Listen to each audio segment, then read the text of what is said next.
꽃샘추위도 끝나고 봄 기운이 완연한 4월의 문턱에 와 있습니다. 사람이고 계절이고 모두가 따스한 봄옷으로 갈아입는 시기이기도 한데요.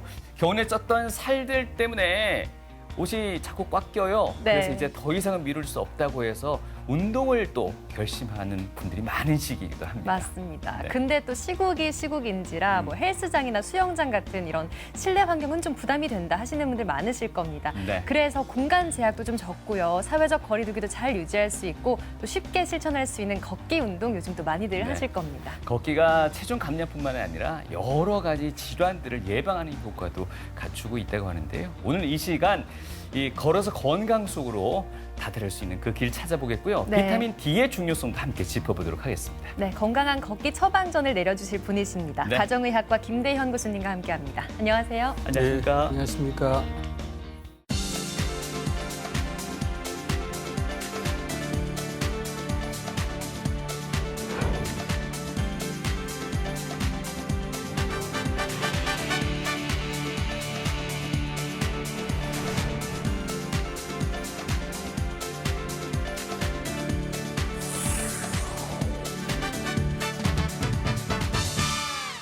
최근에는 비대면 방식의 개인별 걷기 대회가 또 많이 열리곤 합니다만 그래도 최근에 보면 각 지자체별로 걷기 왕 선발 대회 같은 것들이 여전히 네. 펼쳐지고 있습니다.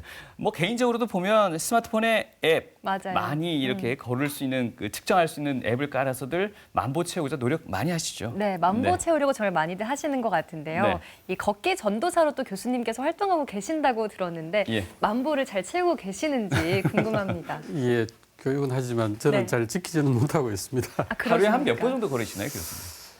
하루에 예. 한 5,000보 정도 걷게 되는 것 같습니다. 아마 대부분의 현대인들의 그 평균적인 걸음수가 아닐까 싶습니다. 네.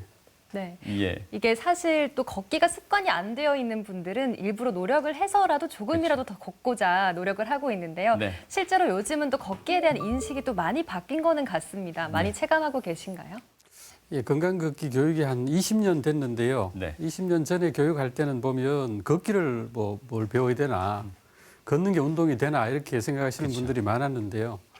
아마 그동안 꾸준하게 걷기 중요성이 교육이 되면서 지금은 걷기가 건강에 굉장히 도움이 된다라는 것은 다 알려진 것 같습니다.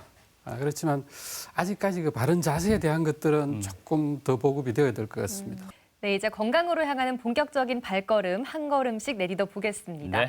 코미디언 홍현희 씨가요, 걷기 운동과 식이요법을 같이 병행을 해서 16kg 감량해서 많이 화제가 됐었습니다. 그 전국 노래자랑 송혜 선생님도 장수 네. 비결 걷기라고 이렇게 꼽아주셨다고 하는데요. 걷기는 고이율 건강 상품이라는 말도 있습니다. 네. 고이율이라는 거죠. 걷기가 왜 이렇게 어느 순간부터 중요한 운동이 된 걸까요, 교수님? 누구나 언제 어디서든 뭐 무슨 특별한 도구도 필요 없이 할 수 있는 운동이 바로 이제 걷기이기 때문에 그래서 한 30년 전부터 네. 이제 세계보건기구에서도 막 그런 이제 걷기 운동을 건강 증진 운동으로 많이 권하는 추세가 됐습니다. 네. 그래서 걷기의 장점을 보시면은 일단은 환경 친화적이죠. 우리가 오염 물질을 내지 않고 그리고 이제 특별한 준비가 필요하지 않습니다. 뭐 도구라든지 그런 것들이 필요하지 않고 또 부상 위험도 없죠. 부상 위험도 없고 가장 안전한 운동이라고 볼 수 있고 거기에 반해서 이제 신체적이나 또는 정신적인 건강에 대한 도움은 굉장히 많이 된다고 여러 가지 많은 논문들로 벌써 다 확인이 되어 있는 그런 장점을 가지고 있습니다. 네. 그래서 우리가 그 달리기하고 걷기를 비교를 해보면 걷기가 얼마나 좋은 운동인지 또 알 수가 있는데요. 우리가 걷기로는 달리기만큼 운동 효과를 낼 수가 없다. 운동을 하려면 달리기 정도는 해야 우리가 건강에 도움이 되는 운동이 된다라고 생각하시는 분들이 많은데요. 물론 이제 천천히 걷는 것은 달리는 것에 비해서 운동 강도가 굉장히 약하죠. 운동 효과가 떨어지고 심폐 기능에 큰 도움이 안 되겠지만 내가 운동을 하기 위해서 빨리 걷게 되면 오히려 같은 속도로 천천히 달리는 사람에 비해서 오히려 더 운동 효과가 더 큽니다. 그래서 시속 7km로 천천히 달리는 사람하고 시속 7km로 아주 빠르게 걷는 사람 이렇게 비교를 해보면 실제 해보시면 이 달리는 것은 이렇게 달리면서 이렇게 튕기면서 가는 것이고 예. 네. 걷는 것은 빨리 가려고 하더라도 한 발이 땅에 붙어서 밀고 가야 되기 예. 때문에 이런 이제 근육을 많이 사용하기 때문에 운동의 강도는 네. 오히려 그 걷는 사람이 시속 어. 7km로 달리는 사람보다 시속 7km 걷는 사람이 더 열량 소모가 더 많고 더 운동 효과가 뛰어난 그런 운동이 될 수가 있습니다. 그러니까 걷기는 칼로리 소모를 위해서 천천히 내가 여유 있게 걸을 수도 있지만 운동 효과를 내기 위해서 조금 빠르게 걸으면 다른 어떤 운동 못지않게 좋은 운동 효과가 좋은 운동이 될 수 있다는 거죠. 네. 근데 보통 뛸 때 운동 효과가 더 많다고 느끼는 건 땀을 흘리기 때문일 거거든요. 네. 걸을 때도 땀을 좀 많이 흘릴 수 있도록 그 정도 속도면 더 운동 효과가 높은 걸까요? 어떨까요? 그렇죠. 자기 몸에 부담이 오면 이게 체온을 좀 낮추기 위해서 땀이 나는 것이거든요. 그래서 운동이 자기 체력에 따라서 어떤 사람은 뭐 아주 높은 운동의 적합도가 높은 사람은 아주 세게 운동을 해야 땀이 나고 운동 적합도가 낮은 이제 나이 드신 좀 노약자분들은 조금만 빨리 걸어도 땀이 날 텐데 일단은 그 땀 나는 것은 어느 정도 내 몸에 부담이 되는 운동이 됐다라는 약간 힘들게 그 정도에서부터 이제 땀이 나기 시작을 하니까요. 네.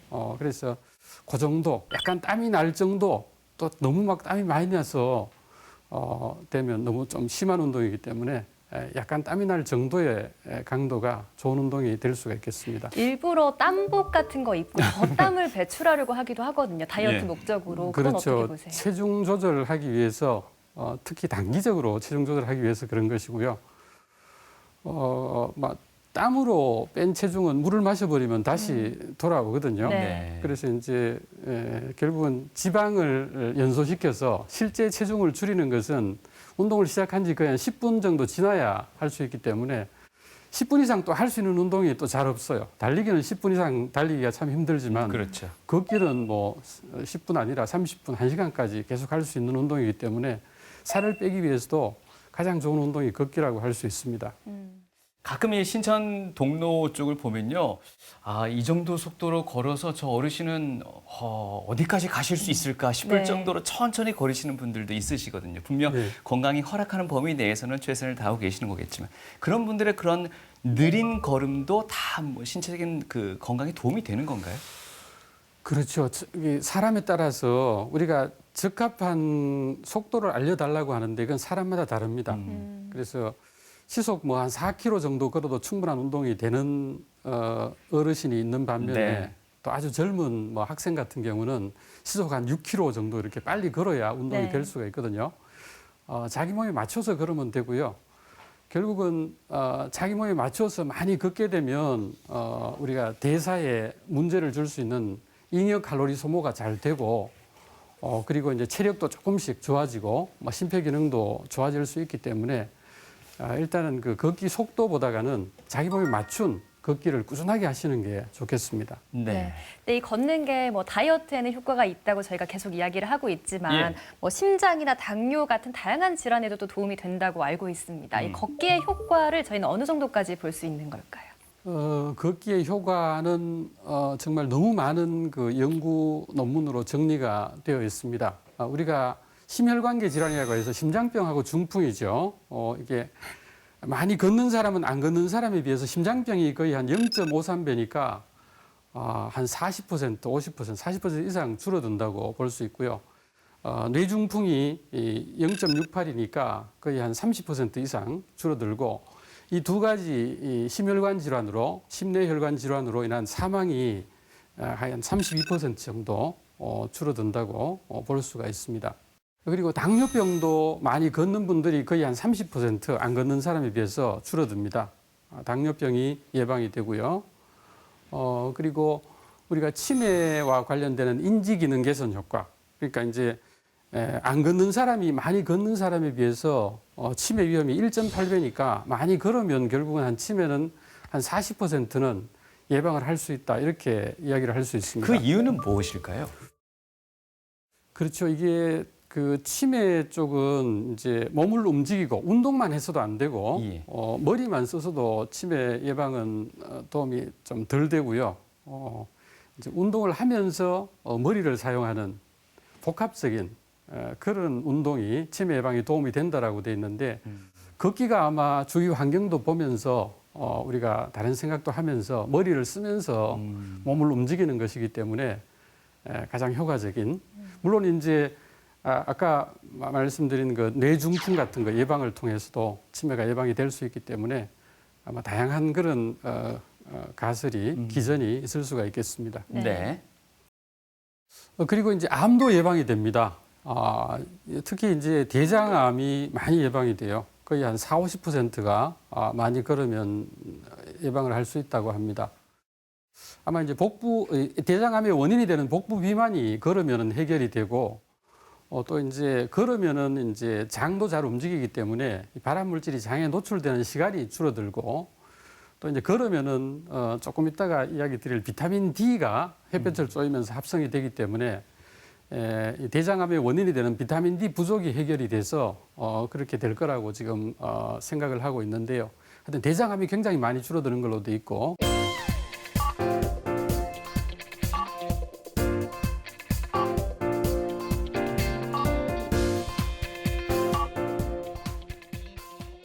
예.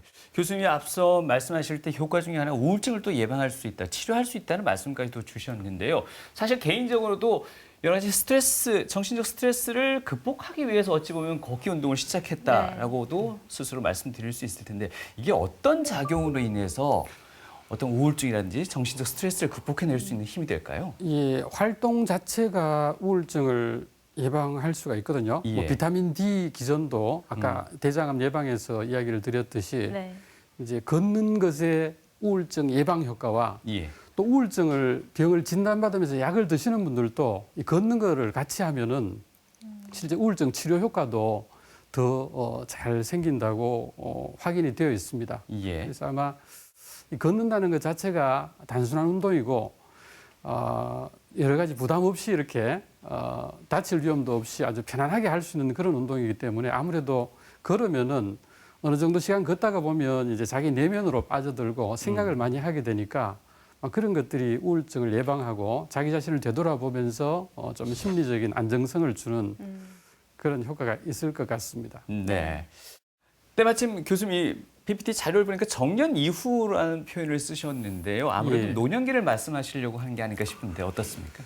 예, 나이 드신 분들을 많이 이렇게 진료를 하다가 보면요. 예. 젊을 때 여러 가지 질병이라든지 사고를 당하지 않으시고 건강하게 이제 노인이 되신 분들은 보면 여성분들은 특히 남자보다 뼈가 약하기 때문에 뼈 때문에 문제가 생기는 경우가 많고요. 네. 또 남자분들은 정년 이후에는 심리적으로 무너지는 경우가 참 많습니다. 그래서 몸은 큰 병이 없으시더라도 뭐 그냥 고혈압, 당뇨 같은 조절만 잘하면 괜찮은 그런 문제를 가지고 계시는 분들도 약간 이제 심리적으로 삶의 의미를 좀 잊고 이렇게 하시면은 예. 자꾸 이제 주위의 가족들이나 뭐 친구들도 이렇게 없어지는 분들도 있고 하면 사람이 심리적으로 이렇게 무너져서 치료나 또 드시는 걸 좀 소홀히 할 수가 있거든요. 예. 네. 그래서 악화돼서 문제가 생기는 분들을 참 많이 봅니다. 그래서 결국은 걸으면은 꾸준하게 걸으면은 그런 또 바른 자세로 걸으면 이 근골격계 질환 여성에서 예방할 수 있고 남성에서 심리적인 문제 네. 우울증을 예방하고 또 치료하고 또 그런 여러 가지 심리적으로 이렇게 처지지 않는 그런 방법이 될 수 있기 때문에 도움이 되고요. 아마 여성은 아마 아실 겁니다. 남자보다가 원래 뼈가 더 약하고요. 특히 이제 50대 폐경이 되면서 갑자기 또 뼈가 약해지는 그런 시기가 있기 때문에 여자분들은 우리가 골다공증이 굉장히 많이 생기죠. 남자분들은 그렇게 많지 않습니다. 그래서 특히 그 바른 자세로 걷기가 여자분들에게는 굉장히 중요하고요. 나이가 들어서 허리에 좀 병이 생기신 분들도 이 바른 자세를 좀 취하셔서 이 허리 문제가 더 나빠지지 않도록 이렇게 하는 것이 필요할 것 같습니다. 교수님 질문 있습니다. 네, 뭐가 궁금하신가요? 선생님 제가 여쭤보고 싶은 건요. 예. 공원이나 이렇게 산책로에 가보면은 예. 나이 많은 좀 어르신들이 예. 이제 박수를 치면서 예. 뒤로 걷고 계시더라고요. 예. 이 뒤로 걷는 거는 사실 걷기에 안 좋지 않습니까? 좋지 않은 거는 아니고요. 아. 장점이 잘못하면 뭐 이렇게 부딪히거나 넘어질 위험이 높아지니까 그런 건 좀 조심을 하셔야 되겠죠. 근데 굉장한 속도로 가시더라고요. 습관이 돼 놓으니까 이제 그쪽 뒤쪽으로 갈 때 쓰는 근육들이 이제 발달을 하셔서 그런 것 같습니다. 그 건강에는 도움이 되는 겁니까? 조심만 하시면 사고만 안 나면 나쁠 건 없습니다. 앞으로 걷는 게 좋습니까? 뒤로 걷는 게 좋습니까? 앞으로 걷는 게 가장 기본적인 걷기니까요. 네네. 그걸로 하시고 뭐 뒤쪽 근육을 밸런스 있게 사용을 할 필요가 있다고 하면 뒤쪽으로 걸어도 될 것 같습니다. 뭐가 더 좋다고 할 수는 없습니다. 그래도 안전이 제일 우선이니까. 그렇죠. 네, 그렇군요. 제일 안전한 운동이 걷기인데 잘못하면 걸으시다가 이제 넘어지시거나 위험할 수 있으니까. 특히나 나이 많으신 분들은 또 더 위험해질 수 있습니다. 맞습니다. 네, 좀 자제하는 게. 한 개만 더 여쭤봐도 되겠습니까? 네. 코로나 위기지 않습니까? 맞죠? 네. 게다가 미세먼지에 대한 이야기도 많이 들립니다. 그러다 보니까 야외에서 걷기 한다는 게 조금 부담스러워 하시는 분들도 굉장히 많은 것 같아요. 네. 그래서 러닝머신이라는 게 있지 않습니까? 네. 이걸 사서 이제 실내에서나 집에서 멀리 안 가고 운동하시는 분은 많은데 네.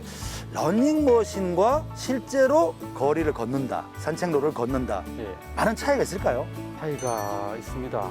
그냥 런닝머신 걷기는 네. 운동 강도는 이렇게 조절을 할 수 있지만 사실은 주위 사물을 보면서 생각을 한다거나 뇌를 잘 쓰지 않게 되거든요.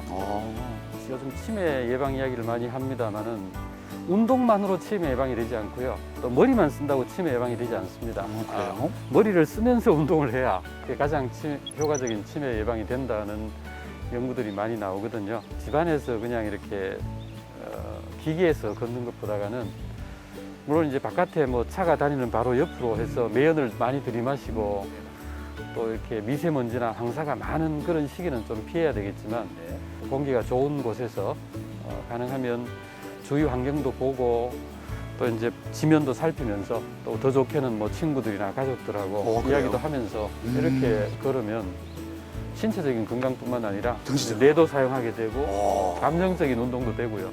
감정적 운동도 건강의 기본이니까 맞죠? 물론이죠. 네. 아 그렇게 걸으면 되겠군요. 네. 저하고 같이 한번 걸어보시죠. 아 그럴까요? 네.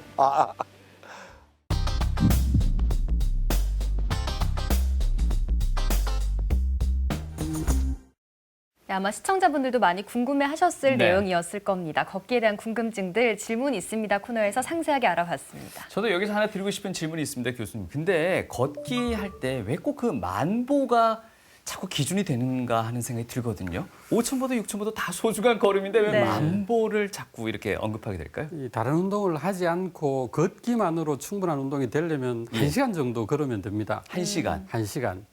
그래서 속보로 이렇게 1초에 2걸음씩 걸으면은 1시간에 7,200보를 걸을 수 있거든요. 예. 그래서 아마 속보로 1시간 반 정도 걸으면 10,000보를 채울 수가 있습니다. 네. 그래서 1시간 반 정도의 걷기를 하면 하루에 충분한 운동이 되기 때문에 조금 그 일반 평균적인 뭐 직장인들은 채우기는 힘들긴 하지만 예. 사무직을 하는 경우는 힘들긴 하지만 우리가 10,000보를 걷게 되면 1시간 반 정도 빠르게 걷는 정도의 강도의 걷기이기 때문에 그래서 아마 10,000보 이야기가 나온 것 같습니다. 또 초기에 그 걷기를 할 때 이게 뭐 기부금 기부금 걷기를 하면서 예. 1m당 얼마씩 내고 할 때 네. 예. 뭐 1m당 1원씩 10원씩 하면 10,000보를 걷고 10,000원이나 이렇게 네, 네. 기부금을 내는 그런 것 때문에 아마 10,000보라는 게 말이 많이 되는 것 같습니다. 예.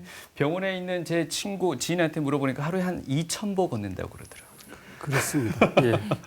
현대인들 중에 그런 분들 많으실 것 같습니다. 그렇죠. 교수님. 사무직으로 예. 의자에 앉아서 많이 일을 하시는 분들은 예. 뭐 2,000~3,000보밖에 되지 않습니다. 네. 네. 알겠습니다. 자, 지금부터는 이제 우리 걷기에 대해서 궁금증 있으신 분들은 아주 새겨 들으셔야 될 네. 부분들일 것 같습니다.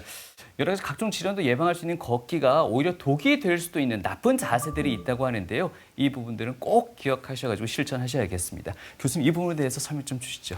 네, 걷기 효과는 조금 전에 말씀을 우리가 드렸었는데요. 이게 하여튼 하루에 1시간 정도 걸으면 예. 여러 가지 뭐 심혈관 질환이라든지 뭐 당뇨라든지 치매라든지 또 암까지 우울증까지 우리가 예방하고 할 수 있다는 효과가 밝혀져 있는데 또 한 가지 중요한 게 바른 자세로 걷는 것입니다. 네. 자세가 잘못된 상태에서 무조건 많이 걷게 되면 특히 여자분들 같은 경우는 나이가 들면은 뼈가 약한 상태에서 이렇게 허리에 척추에 문제가 생기고 무릎에도 관절염이 생기고 하는 경우가 많거든요. 네. 그래서 이게 잘못된 자세 때문에 특히 이제 목 문제라든지 척추 문제 그리고 이제 여러 가지 관절 문제가 생길 수가 있습니다. 그래서 보시면 가장 중요한 것이 이 머리가 앞으로 빠져서 척추에 목 척추에 부담이 오고 머리가 앞쪽으로 빠지면은 또 위쪽에 흉추 쪽은 또 뒤로 빠지고 배 쪽은 또 너무 앞쪽으로 빠지고 네. 뭐 거기에서 이제 이 좌식 생활, 앉아서 생활을 많이 하시기 때문에 장요근이 이렇게 수축이 돼서 이 골반 이 관절이 이렇게 앞으로 이렇게 숙여지게 됩니다. 이런 상태에서 척추가 이렇게 과전만, 과후만 이렇게 앞뒤로 이렇게 굽어 있는 것이 너무 과하게 되면 아무래도 허리에 부담을 줄 수 있게 되고 결국은 여러 가지 허리 문제가 생길 수가 있죠. 그래서 보면 현대인들이 대부분 이렇게 위에서 이렇게 찍어보면 왼쪽처럼 이렇게 머리가 이렇게 앞쪽으로 빠져 있는 이런 자세로 많이 걷고 있다고 합니다. 네. 그래서 바른 걷기 자세는 척추를 꼿꼿하게 세우고 위에서 봤을 때 이게 머리가 몸에 딱 중심에 오도록 네. 특히 이제 귀가 어깨 재봉선 정도에 오도록 하는 게 이제 우리가 바른 자세라고 하는데 가슴을 펴고 턱을 당기고 척추를 꼿꼿이 세워서 머리를 딱 몸의 중심에 이 무거운 머리가 몸의 중심에 오도록 해야 척추에 부담이 가지 않는 좋은 자세가 될 수 있습니다. 그래서 이 거북목이라고 해서 이 머리가 이렇게 앞쪽으로 빠지는 이런 것 때문에 뭐 이제 만성 두통이라든지 이런 것들도 우리 그 재활의학과 하시는 교수님 이야기 들어보면 이 만성 두통도 사실은 이게 잘못된 자세, 거북목 때문에 계속 머리를 지탱하느라고 이 근육이 이렇게 긴장이 돼서 생기는 경우가 참 많다고 합니다. 그래서 바른 걷기 자세는 이건 아마 많이 보셨을 겁니다. 여기 지자체에서 만든 이제 걷기 코스마다 이런 것들이 다 잘 붙어 있는데요. 가슴 펴고 턱을 당기고 그래서 머리가 몸에 딱 중심에 오도록 해서 한 15m 정도 앞을 보면서 발은 11자로 양쪽 균형을 맞춰서 팔을 이렇게 흔들면서 자기 몸에 맞는 약간 힘들 정도의 강도로 빠르게 걷는 게 바른 걷기 자세라고 할 수 있습니다. 어찌 보면 저희 방송할 때 이런 자세하고도 비슷해 보이는데 저희는 이 정수리를 누가 위에서 당긴다는 느낌으로 네. 자세를 취하라는 얘기를 들은 적이 있거든요. 네, 어찌 보면 걷기 자세도 그런 것 맞습니다. 같아요. 예. 모델 워킹도 보면 발 예. 모양만 다르지 아. 척추를 꼿꼿하게 세우고 아주 바른 자세로 하는 것은 다 똑같은 것 같습니다. 걸을 때 이 뒷짐지고 걷는 건 어떻습니까? 오히려 이게 가슴을 펼 수도 있고 허리를 펼 수도 있다는 분도 계시거든요. 근데 개인적으로는 도움이 된다고 생각합니다. 아. 그 허리 척추의 어떤 전만이나 후만 예. 구분 정도에 따라서 다를 수는 있지만 네. 대부분의 분들이 이제 앞쪽으로 이렇게 많이 굽어지기 때문에 나이 드신 분들은 이 뒷짐지면서 걷는 것은 그렇게 척추를 꼿꼿하게 세우는 그런 효과가 있기 때문에 도움이 되는 도움이 되는 분들이 많은 것 같습니다. 네, 더 건강하게 걷는 방법 자세히 설명해 주셨는데 네. 걷기 시작하기 전에 본인의 자세부터 한번 살피시고 그렇죠. 걸으셔야 더 효과가 좋을 것 같습니다. 네. 근데 나이가 들면요, 근력도 좀 떨어지고 보행이 좀 불편하면서 이 걷는 자세가 그냥 나이가 들어서 어쩔 수 없이 좀 틀리는 거다 이렇게 생각을 또 하시는 분들 많으실 것 같거든요. 근데 이게 또 갑자기 자세가 변하면 그게 또 다른 이상일 수도 있다고요.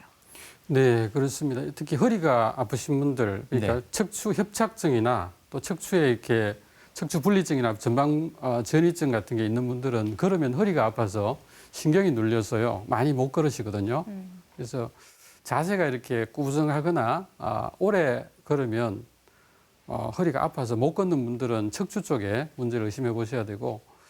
또 파킨슨병 같은 경우는 이 동작이 느려지죠. 느려지고 이 발걸음이 좁아집니다. 좁아지고 아주 이제 둔해지죠. 둔해지고 또 뭐 손의 그 중풍 같은 경우 그런 경우는 균형을 잘 못 잡게 되고 중풍 같은 경우는 한쪽이 이제 근육이 약해지거나 감각이 둔해져서 넘어질 수도 있고 뭐 그런 우리가 걷기로도 어떤 질병을 예방할 우리가 진단해 볼 수 있고요. 어떤 분들은 지금 나오는 연구들을 보면 이제 걸음걸이가 느려지면 예. 그 치매 위험이 높아진다. 뭐 그런 이야기를 하는 분들도 많습니다. 불편해서 한쪽 다리를 약간 끌다시피 이렇게 걷는 분들도 꽤 뵀던 것 같거든요.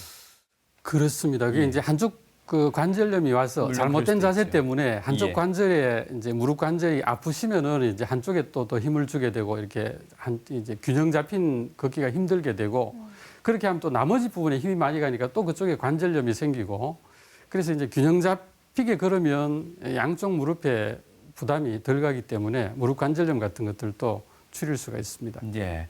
어떻습니까? 더불어서 이제 기저 질환이 있으신 분들 같은 경우에는 그 질환에 맞는 걷기 방법이 또 있다는 설명이 있습니다. 뭐 네. 당뇨, 고혈압, 또 뭐 허리 통증 있으신 분들 예. 걷기 모양이 각기 좀 다를 수 있다는 말씀이신 것 같아요.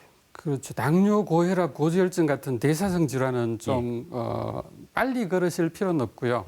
좀 오래 걸으시는 게 좋겠죠. 아. 그래서 불필요한 칼로리 같은 것들을 좀 많이 소모를 하면서 또 비만 같은 것도 체지방 같은 것도 좀 줄이는 그런 효과가 있는 오래 걷기가 좋겠고요. 예.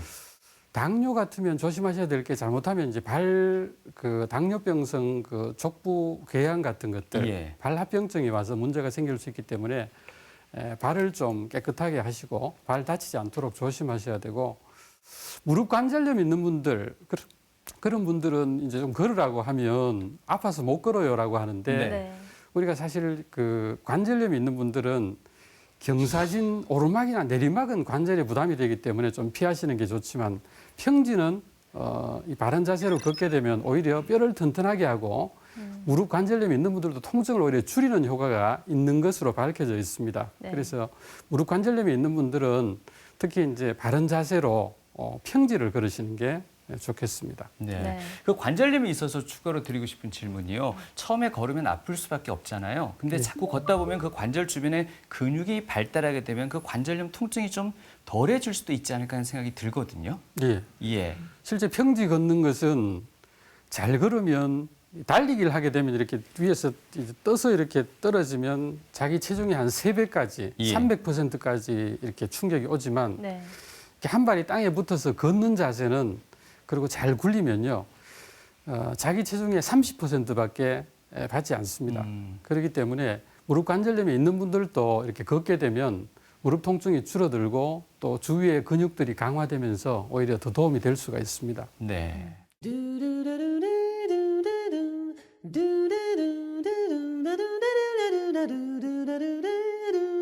요즘 걷는다는 게 이제 시간 짬도 문제지만 왠지 이 길은 내가 걸어보고 싶다. 나를 이렇게 좀 유혹하는 그런 길이 있잖아요. 코스. 예. 그런 걸 만나는 것도 상당히 중요한 것 같아요. 네, 대구가 산으로 둘러싸여 있어서 예. 팔공산이나 비술산 들레길도 좋고요. 물론이죠. 또 신천 둔치나 금호강 둔치를 따라서 좋은 코스들이 굉장히 많습니다. 여기는요. 병원에 따로 떨어져 있어서 자주 오지는 못하지만 여기도 계명대학교가 캠퍼스가 또 아름답고 그렇죠. 예, 아주 좋은 코스들이 많습니다. 너무 좋은 직장에 계시는 것 같습니다. 네, 근데 자주 못 오는 게 문제입니다. 예.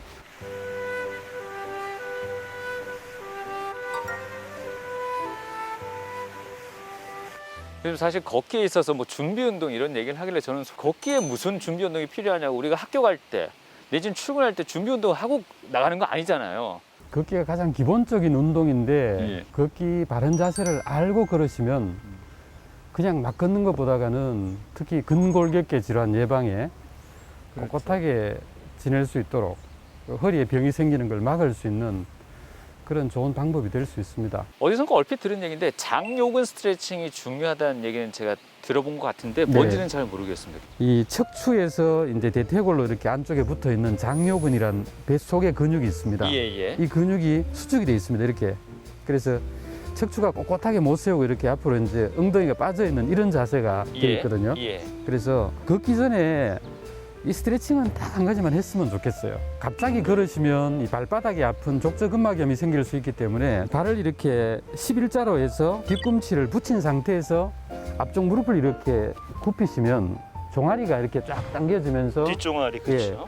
발바닥까지 족저근막까지 이렇게 이 스트레칭이 되는 걸 느낄 수가 있거든요. 갑자기 많이 걸어서 생기는 족저근막염이나 아킬레스 근육이 파열된다든지 그런 것들을 막을 수가 있습니다. 이 자세에서 뒤쪽에 있는 이 골반을 이렇게 쭉 이렇게 밀어주는 이렇게 하면 이 오른쪽 장요근이 쭉 펴줘야 자세가 똑바로 설 수 있다는 거죠. 또 반대쪽도 그렇게 한번 해주시면 뭐 이게 안 되면 그냥 팔을 이렇게 쭉 들어주면 제일 좋습니다. 그러면 이제 척추를 꼿꼿하게 세울 수가 있는 거죠. 자세가 발라지는 거죠. 이런 작은 포인트만 잘 실천해도 걷는 데 상당한 도움이 될 것 같습니다. 그렇죠? 맞습니다. 가장 맞아요. 기본적인 자세를 사실은 바로 하면 굉장히 큰 도움이 되는데 사람들이 그 중요함을 잘 모르죠. 교수님, 아, 일단 예. 저번에 그 걸음걸이부터 한번 총평을 한번 가능할까요? 몸은 굉장히 좋으신데 예. 약간 이제 양쪽 이제 밸런스가 좀 안 맞으시네요. 일로 와보세요, 어서. 걷는 거 힘드네 이거. 교수님. 딱 이제 두 가지만 신경 쓰시면 두 됩니다. 가지, 예. 그래서 가슴을 펴고 턱을 당겨서 귀가 이 어깨 재봉선에 그러니까 머리가 몸에 딱 중심에 놓이도록 하는 게 동시 중요하고요. 이거 좀 전에 자세하고는 완전히 다른 거예요, 좀 전에 자세하고는. 이거 하면 거북목도 해결될 것 같은데. 그렇죠. 뭐 만성 두통 같은 것도 사실은 이게 거북목 같은 것 때문에 두통 많이 있어요. 생길 그리고 수 또 한 있습니다. 가지는요. 이 자세에서 이제 팔을 좀 자유롭게 예. 활기차게 흔들면서 보폭을 가능하면 이게요? 좀 크게 해서 부자연스러워요.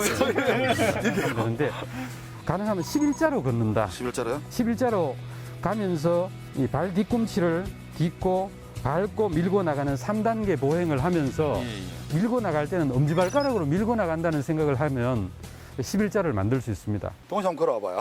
아, 저는 아니, 동원 씨도 진단을 받아야 되지 않겠습니까? 저는요 네. 진짜 걷는 것만큼은 정말 자신 있는 게 자, 지금 뉴스 있다. 내가 뉴스가 있다. 지금 스튜디오로 들어간다. 늦었다. 오른손잡이기 때문에 예. 그걸 처음에 선 자세를 보면 오른쪽 어깨가 약간 내려갑니다. 그럴 수밖에 없어요. 오른쪽 발이 약간 바깥쪽으로. 그래요? 예. 문제가 생길 만큼 점수가 나쁘진 않은데 예. 문제는 이제 누구나 자세는 조금씩 잘못되어 있다는 거죠. 나이가 들어도 꼿꼿하게 정말 사시려면 바른 자세 한 번은 점검을 해보셔야 됩니다. 이제껏 너무 이제 이론에만 또 치중했던 것 같습니다. 머리 교수님, 다 이해했습니다. 배운 거 누가 가장 잘 실천할 수 있을지 한번 걸음 예, 이제 나가볼까요? 예. 예. 저는 교수님 뒤로 가겠습니다.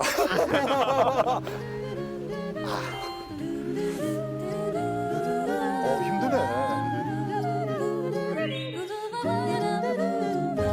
Let's go walking, walking down.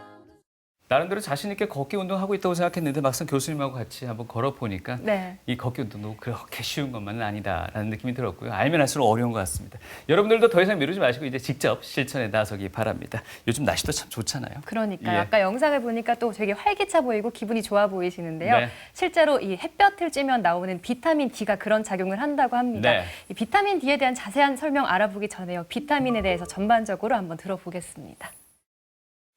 네, 비타민은 미네랄과 함께 미세 영양소라고 우리가 이야기를 합니다. 네. 그러니까 탄수화물, 단백질, 지방은 우리 몸에 에너지를 내는 그 거대 영양소죠. 주 영양소인데 이 탄수화물, 단백질, 지방이 잘 몸에서 대사가 돼서 이용할 수 있도록 만드는 것이 바로 미네랄과 비타민입니다. 그래서 비타민은 그 바이탈 아민의 약자거든요. 그래서 우리 몸에 필수적인 질소 화합물이라는 뜻입니다. 그래서 이게 몸에서 근본적으로는 합성이 되지 않기 때문에 우리가 음식을 통해서 아주 부족하지 않게 섭취를 해줘야 되는 것이 우리가 비타민이라고 할 수가 있는데요. 이 비타민은 좀 특별합니다. 지금 의사 선생님들이 처방을 해서 환자들이 먹도록 하는 유일한 비타민이 사실은 비타민 D라고 할 수 있습니다. 예. 비타민 C는 그냥 뭐 사 먹을 수 있으니까. 근데 비타민 D는 처방을 통해서 많이 사용을 하시거든요. 예. 하시는데 이 특징이 이 비타민이 우리가 보통은 뼈 비타민이라고 우리가 이야기를 해서 뼈하고 관련되는 거다. 그리고 비타민 D가 부족하면은 뭐 이게 구루병이라고 해서 뼈가 이제 휘어지는 그런 병이 생긴다 이렇게 생각을 했는데 사실 이 비타민 D는 우리 몸에 다른 비타민과는 달리 한 300개 정도의 대사 과정에 보조 요소로 작용을 합니다. 그래서 이게 이제 굉장히 많은 부분에 작용을 하기 때문에 비타민 D가 부족하게 되면 여러 가지 많은 부분에서 문제가 생깁니다. 그래서 뭐 뼈 문제부터 사실 낙상이라든지 만성 질환, 면역 질환 같은 것들, 여러 가지 자가 면역 질환 같은 것들, 또 암들도 비타민 D가 부족하면 많이 증가하는 것으로 그렇게 되어 있습니다. 그래서 우리가 비타민에 대해서는 이제 최소 권장량하고 최적 권장량이 달라요. 최소 권장량은 뭐냐 하면 아주 낮은 양입니다. 이것보다 부족하면 결핍 증상이 생기는 것이고요. 결핍 증상이 생기면은 우리가 아주 안 좋고 여러 가지 문제가 생긴다는 건 알고 있지만 보통은 그 이상이 되면은 큰 문제가 되지 않는다고 하는데 몇 개의 비타민들은 지금은 수명이 늘어나고 건강에 대해서 이제 관심이 많아지면서 최소 권장량보다는 조금 더 많은 정도, 최적 권장량이라는 개념이 있습니다. 그래서 인체가 돌아가는데 아주 적합한, 아주 충분한 그런 정도 양, 물론 이제 과다하진 않도록 해야 되겠죠. 그런 정도 양을 따로 이제 이야기를 하고 있습니다.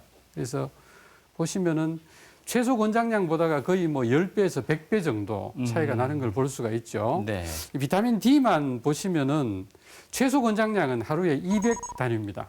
200 국제 단위로 이렇게 할 수 있는데 최적 권장량은 거의 1000 단위까지 이야기를 합니다. 그래서 이게 뼈가 약하신 분들이나 또는 비타민 D가 좀 필요한 그런 분들에게는 보통 이제 한 알에 보통 800 단위 정도 그런 식의 알약으로 처방을 하는 경우가 많습니다. 그래서 네. 현대인들, 우리 성인들은 이 최소 권장량과 최적 권장량 사이에 어느 정도의 대부분의 위치에 있나요?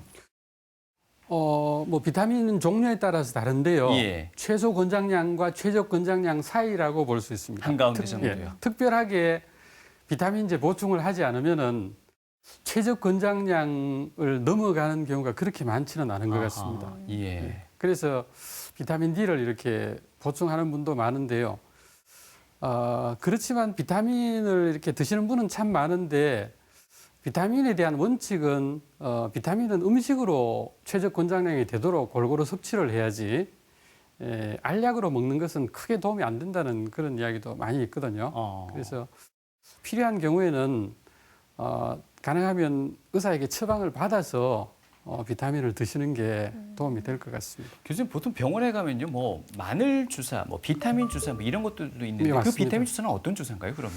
뭐 종류에 따라서 뭐 그죠, 뭐 미백 주사도 있고, 예, 그죠, 예. 피로 회복 주사도 있고, 네. 수험생들 뭐 그 좀 이렇게 수업 능력을 좀 높이는 집중력을 그런, 높이고, 예. 비타민도 있는데 네. 그런 이제 적절하게 칵테일을 해서 비타민 주사를 사용하는 그런 경우도 있는 것 같습니다. 일반 비타민하고 교수님께서 지금 좀 전에 설명 주셨던 비타민 D하고는 좀 뭔가 다른 특징이 또 있다면서요? 네, 보통 이제 비타민이라는 것이 바이탈 아민이라서 몸에 예. 합성이 되지 않아서 우리가 음식으로 먹어야 하는데 네. 비타민 D는 이 작용하는 부위가 다른 비타민보다가 굉장히 많다고 했죠. 예. 한 300개 정도의 대사 과정, 심지어 그 염색체 합성 과정에도 비타민 D가 관여를 하기 때문에 비타민 D가 부족하면 여러 가지 문제가 생기는데 근데 비타민 D는 몸에서 합성이 돼요. 우리가 햇볕을 쬐면은 피부에서 합성이 되기 때문에 그래서 작용하는 부위가 너무 많고 또 이제 이 비타민 그 전달체를 통해서 몸으로 이제 몸에서 합성이 돼서 여러 군데 이렇게 몸에다 전달이 되기 때문에 예. 오히려 이런 특징을 보면 비타민 D는 호르몬에 가깝다. 보통 이렇게 이야기를 합니다. 왜냐하면 몸에서 만들어지고 워낙 다양한 부분에서 작용을 하고 네. 우리 몸의 장기의 기능이나 구조를 조정하는데 아주 필수적인 그런 비타민이기 때문입니다. 이제 또 문제는 이 음식만으로는 또 충분하게 섭취가 잘 안 돼요. 비타민 D는요. 그래서 이제 걷기 같은 걸 하면서 이제 피부를 햇볕에 노출을 해서 합성을 해야 되는데 보통 우리가 필요한 비타민의 한 80% 정도는 햇볕을 쬐면서 피부에서 합성이 되고요. 음식을 통해 섭취하는 것은 20%밖에 되지 않습니다. 이렇게 비타민 D가 결핍되는 경우가 많죠. 특히 겨울이 되면 이게 자외선이 많이 쪼이지 않기 때문에 겨울에는 햇볕을 쬐더라도 비타민 D 합성이 잘 안 됩니다. 그래서 겨울에 뭐 감기가 잘 생기는 게 사실은 비타민 D 부족 때문에 생기는 면역 문제다. 이렇게 이야기하는 분도 주장하는 분도 있습니다. 그래서 비타민 D가 결핍이 되게 되면 단순히 이제 뼈 문제뿐만 아니고 골다공증뿐만 아니고 여러 가지 암, 당뇨, 면역 질환, 또 만성 통증이라든지 또 심리적인 문제까지 영향을 줄 수가 있게 됩니다. 그래서 암도 이제 이런 유방암이나 대장암이나 폐암이나 췌장암이나 전립선암, 난소암 이런 것들이 비타민 D가 부족하면 한 30%또 증가할 수 있는 그런 암이라고 돼 있고요. 그래서 비타민 D를 보충을 하게 되면 이것들은 거의 다 밝혀져 있는 아주 확실하게 밝혀져 있는 그런 연구 결과들을 몇 가지만 보여드릴 텐데요. 실제 비타민 D를 이렇게 투여를 하면 부족한 사람에게서는 골절을 이렇게 많이 줄일 수가 있고요. 또 이 신경 근전도 이렇게 균형을 잡고 하는 신경의 안정성에도 작용을 하기 때문에 비타민 D를 이제 보충을 하게 되면 부족한 사람에 보충을 하게 되면 낙상을 거의 뭐 절반 정도. 이거는 뭐 뼈하고 관계없이 낙상 자체를 넘어지는 것 자체를 노인에서 줄일 수 있다라고 되어 있습니다.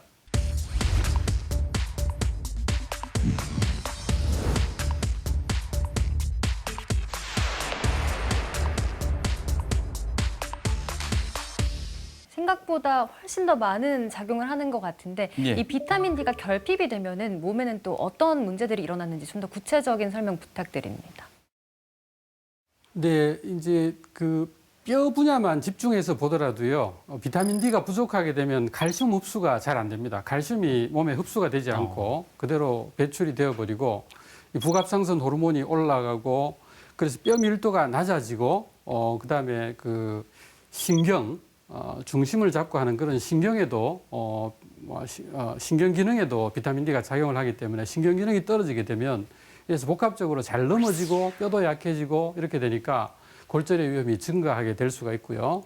여러 가지 이런 비타민 D가 한 300개 정도의 대사 과정에 관여하기 때문에 그런 것과 관련되는 인체에 여러 가지 문제가 생겨서 병들이 여러 가지가 생길 수가 있습니다.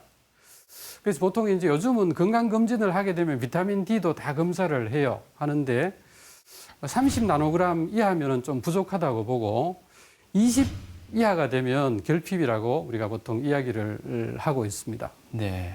우리나라 국민 중에 10명 가운데 9명꼴로 비타민 D가 부족하다고 합니다. 그 원인은 어디에서 찾을 수 있을까요, 교수님? 이게 이제 물론 이제 얼굴 같은 경우는 예. 우리가 얼굴을 많이 드러내고요. 예. 하기 때문에 겨울에는 아예 뭐 피부를 드러내더라도 비타민 D 합성이 잘 안 되는 부분이 있고요. 여름 같은 경우는 우리 자외선 차단제라든지 또 차에 그 코팅만 해도 자외선을 차단을 해버리기 때문에 그렇게 하면 비타민 D 합성이 잘 안 되겠죠. 예. 그래서 특히 갱년기 여성 같은 경우는 보면 나이 드신 분들은 뭐 거의 다 똑같다고 보시면 되는데 햇볕 노출이 일단 적고 또 식사 통해서 비타민 D 섭취도 적고 피부에서 그 비타민 D를 합성하는 능력도 또 나이가 들면 감소하게 됩니다. 그리고 이제 보충제를 먹더라도 또 잘 안 드시는 분들이 많아서 결핍되는 경우가 많습니다.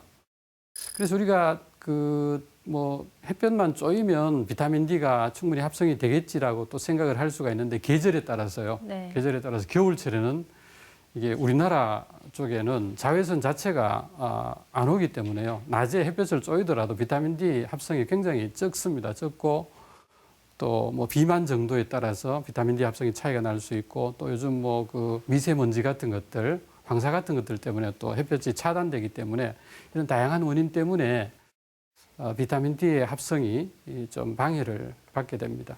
앞서 그 여성분들, 성인들의 그 햇볕 노출이 적다 보니 또 비타민 D 생성이 더 줄 수밖에 없다는 말씀도 함께 해주셨는데 아무래도 여성분들은 또 얼굴에 뭐 복면 수준에 많이 가리고들 네. 다니지 않습니까? 그러면 이거 햇볕 노출하고 산다면 피부 노화라든지 뭐 기미 이런 건 맞습니다. 포기해야 된다는 말씀이시죠? 예. 이게 햇볕이 또 자외선이 피부 노화에 또 예. 가장 중요한 요인이라고 보통 피부과 선생님들 이야기를 하시는데 실제 얼굴은 피부 암의 위험도 높아지고 하기 때문에 비타민 D 합성을 위해라면 얼굴은 좀 커버를 하시고 팔다리를 좀 드러내는 특히 이제 여름 같으면은 좀 팔다리를 드러내서 팔다리 피부로 우리가 햇볕을 많이 쬐어서 비타민 D를 좀 합성하시는 게 좋을 것 같습니다. 네, 알겠습니다. 네, 얼굴만큼은 꼭 지켜야겠다는 생각이 드신다면 네. 대신 팔다리는 어느 정도 좀 포기를 하셔야 될 것 같습니다. 맞습니다. 이래서 더 궁금해집니다. 그러면 네. 적절하게 비타민 D를 섭취할 수 있는 방법은 어떻게 보시는 건가요? 네.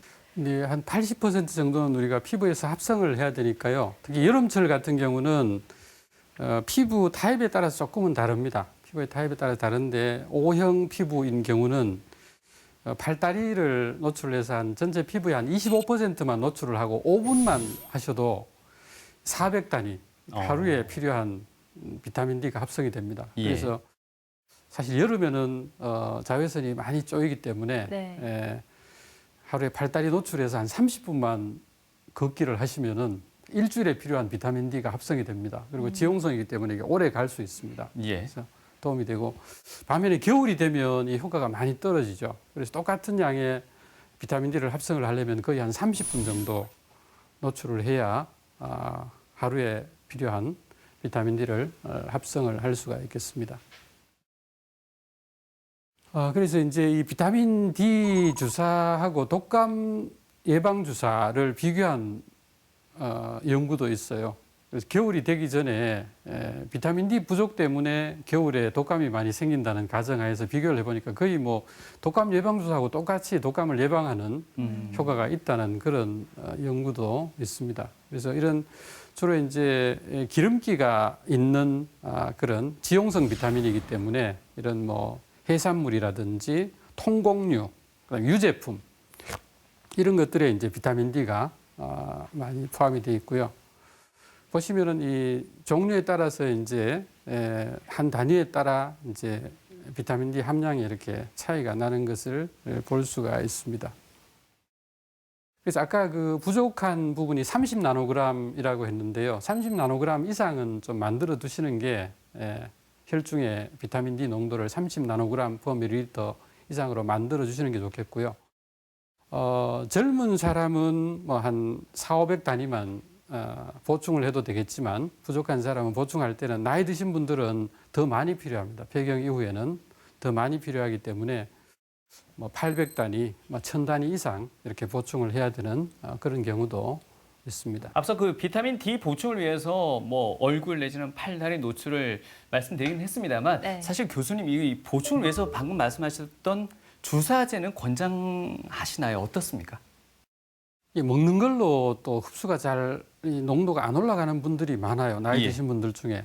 그런 분들은 또 이제 매일 먹는 걸 좀 불편해 하시는 분들은 아예 주사를 한번 용량을 놓게 되면 그게 몸에서 저장이 돼서 금방 수용성 비타민인 뭐 비타민 C처럼 이렇게 배설이 되는 게 아니고 몸에 장기적으로 남아있기 때문에 한번 주사를 맞게 되면 거의 한 2~3달 정도 몸에 농도가 유지되기 때문에 필요하신 분들은 가능하면 먹는 걸로 하고 아니면은 뭐 주사라든지 또 액상으로 나온 것도 있습니다. 예. 그래서 다양한 방법으로 보충을 할 수가 있습니다.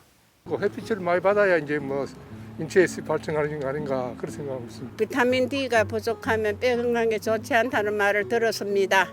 비타민 D는 햇빛을 많이 쬐면 충분히 보충받는 걸로 알고 있습니다. 비타민 D는 음식만으로 보충하기 힘들다고 들었습니다. 우리나라 사람들은 비타민 D가 부족하다고 들었습니다. 뼈 건강에 안 좋다고 생각할 때 햇빛을 많이 받고 운동합니다.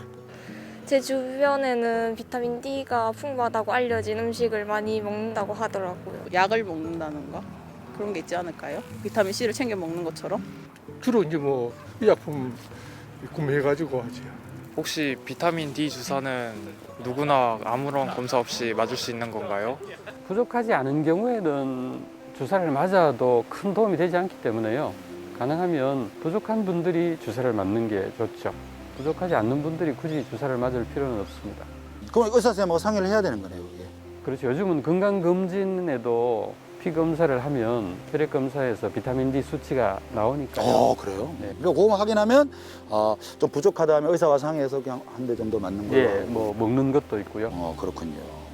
비타민 D와 걷기 운동의 관계에 대해서 궁금한 걸 제가 모아왔습니다. 아기가 있는 집이 있는데요. 예. 아이가 밤만 되면 칭얼칭얼대고 피곤해하고 이러다가 밖에서 막 뛰어놀잖아요. 그 다음에는 푹 자더라고요. 예. 그러니까 햇빛을 많이 쬐다는 이야기인데 이게 상관이 있는 건가요? 활동을 많이 했기 때문에 운동이 됐기 때문에 잘 잘 수도 있고요. 몸에 여러 가지 작용을 하는 비타민 D도 활동을 하면서 이제 많이 피부로 합성이 돼서 그것도 영향이 될 수가 있겠습니다. 그 애들이 밖에서 햇빛 쬐고 놀았기 때문에 밤에 푹 자는 거군요. 그렇죠. 그럼 애들이 밤에 좀 잠을 안 잔다 싶으면 야외 활동을 좀 하는 게 물론입니다. 이제 애들뿐만 아니라 성인도 초저녁에 해가 있을 때 네. 저녁에 약간 이제 운동을 해주는 게 네. 불면증 예방이나 또 불면증이 있는 분들을 치료하는 데 아주 많은 도움이 됩니다. 아, 요즘 보니까 제주에 수면 장애가 많은 분들이 있던데 이런 분들도 그런 게 효과를 볼 수 있겠군요. 그렇죠. 초저녁에 1시간쯤 걸으시면 좋습니다. 또 하나 사연이 있습니다. 비타민 D가 부족하면 골다공증이 생길 우려가 있고 그다음에 복부 비만이 생길 수가 있다는 이야기를 한번 들은 적이 있는데요. 예. 진짜 비타민 D와 복부 비만은 관계가 있는 건가요? 영향이 있습니다. 아. 비만이 있는 사람한테서 비타민 D가 확실히 부족한 게 많고요. 네네. 비타민 D가 여러 가지 작용이 많기 때문에 몸이 이렇게 에너지 대사가 잘 안 되면 우리가 비만이 생길 수 있지 않습니까? 그렇죠. 그래서 비타민 D 부족과 비만은 상관이 있습니다. 지금 제가 D가 좀 부족. 복합적인 걸로 봐야 됩니다. 먹는 거하고 운동하는 것하고 그리고 비타민 D 같은 필수 어떤 영양소가 네. 균형이 잘 맞지 않아서 몸이 이제 에너지 대사가 잘 안 될 때 많이 먹는 것보다가 영양 불균형이 오히려 비만의 원인이 된다 그런 이야기도 하거든요. 팔은 괜찮은데 딴 데는 안 찐데 배만 나오더라 하시는 분들이 비타민 결핍이 좀 의심해 볼 만한 거군요. 그럴 수도 있습니다. 동반돼 있을 수도 있습니다. 나이 많으신 분들은 비타민 D 관리를 많이 하셔야겠네요. 골다공증 예방하고 이러려면. 그렇습니다. 특히 여자분들. 아, 여성분들도 그래요? 여자분들 나이 드신 분들은 비타민 D가 부족한 걸 네. 교정을 해주시면 건강에 도움이 될 수 있습니다. 뭐 저 저녁에 이제 운동해야겠군요. 예. 제가 과도하게 운동을 좀 많이 했는 편입니다. 예. 운동을 많이 했는데 최근에 운동을 하지 않았어요. 근데 최근에 다시 또 이러면 안 되겠다 싶어서 걷기를 한번 시도했는데 무릎이 너무 아픈 거예요. 예. 이거 어떡하죠? 무릎이 아프더라도 평지 걷는 것은 네. 무릎에 큰 충격이 오지 않기 때문에 무릎에 부담이 가지 않는 네네. 굴리는 보행으로 하시면은 오히려 뼈도 더 튼튼해지고 네. 무릎 아픈 것도 줄일 수 있거든요.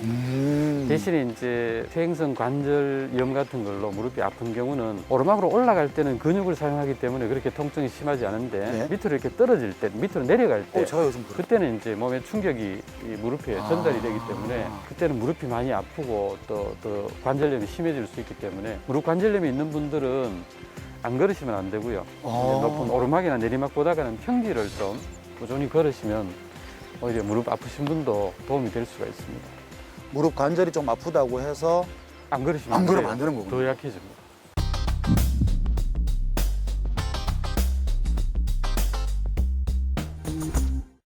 네, TV 메디컬 약순 오늘 이 시간은요. 건강으로 향하는 지름길, 걷기 운동에 대해서 알아봤고요. 비타민 D에 대해서도 알아봤습니다.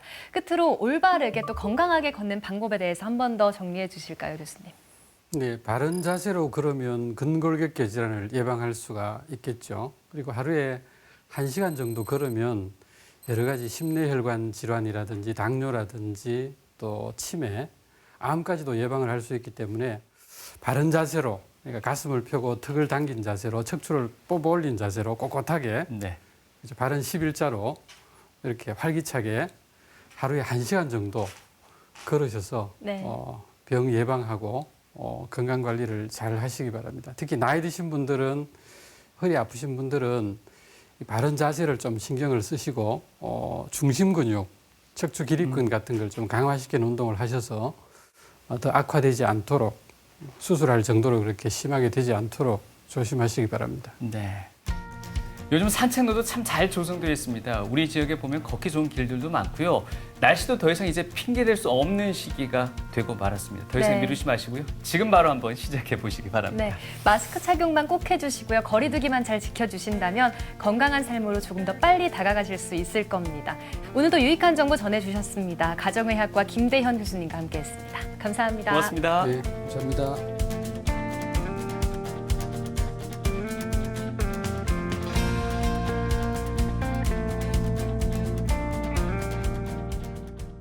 (87년부터니까) 지금 35년째 되고 있습니다.